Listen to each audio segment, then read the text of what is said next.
ನಿಮಗೆ ಒಳ್ಳೇದಕ್ಕೆ ಮಾಡ್ತಾ ಇರೋದು. ಇದು ನೀವು ಇದನ್ನ ಫಾಲೋ ಮಾಡಿದ್ರೆ ಯಾರು ಕೂಡ ನಿಮ್ಗೆ ತೊಂದರೆ ಕೊಡಕ್ ಆಗೋದಿಲ್ಲ ಅಂತ ನಂಬಿಸಿದ್ರು.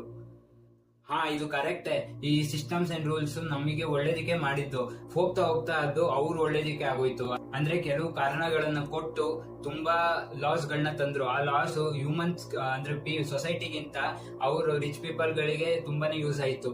ಈ ಲಾಸ್ ಗಳನ್ನ ನೋಡಿದಾಗ ತುಂಬಾ ಡೈರೆಕ್ಟ್ ಆಗಿ ಕಾಣುತ್ತೆ. ಅಂದ್ರೆ ಯಾರಾದ್ರೂ NGO ನಡೆಸಿದ್ರೆ ಅವ್ರಿಗೆ ಟ್ಯಾಕ್ಸ್ ಎವೇಷನ್ ಮಾಡಿಸೋದು, ಅಥವಾ ಏನಾದ್ರೂ ಒಂದು ಲೀಗಲ್ ನೋಟಿಸ್ ತಂದ್ರೆ, ಅಥವಾ ಏನಾದ್ರೂ ಪ್ರಾಪರ್ ಆಗಿರೋ ಡಾಕ್ಯುಮೆಂಟ್ ತಂದ್ರೆ ಅವರಿಗೆ ಬಾರ್ ನಡ್ಸಕ್ಕೆ ಅಥವಾ ಏನಾದ್ರೂ ಗ್ಯಾಮ್ಲಿಂಗ್ ಆಪ್ ನಡ್ಸಕ್ಕೆ ಬಿಡೋದು.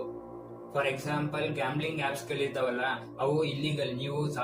ನೀವು ಹೊರಗಡೆ ಹೋಗಿ ಫಿಸಿಕಲಿ ನೀವು ಇಸ್ಪೀಟ್ ಆಡ್ತೀರಾ ಅಂದ್ರೆ ಪೊಲೀಸ್ ಬಂದು ನಿಮ್ಮನ್ನ ಹಿಡ್ಕೊಂಡು ಹೋಗ್ತಾರೆ. ಆದ್ರೆ ನೀವು ವರ್ಚುವಲಿ ಆಡ್ತೀರಾ ಅಂದ್ರೆ ಗೌರ್ಮೆಂಟೇ ನಿಮಗೆ ಲೀಗಲಿ ಪರ್ಮಿಷನ್ ಕೊಡುತ್ತೆ. ಅದ್ ಹೆಂಗ್ ಗೊತ್ತಾ? ಗ್ಯಾಮ್ಲಿಂಗ್ ಆಪ್ ಗಳು 1 ಪಾಯಿಂಟ್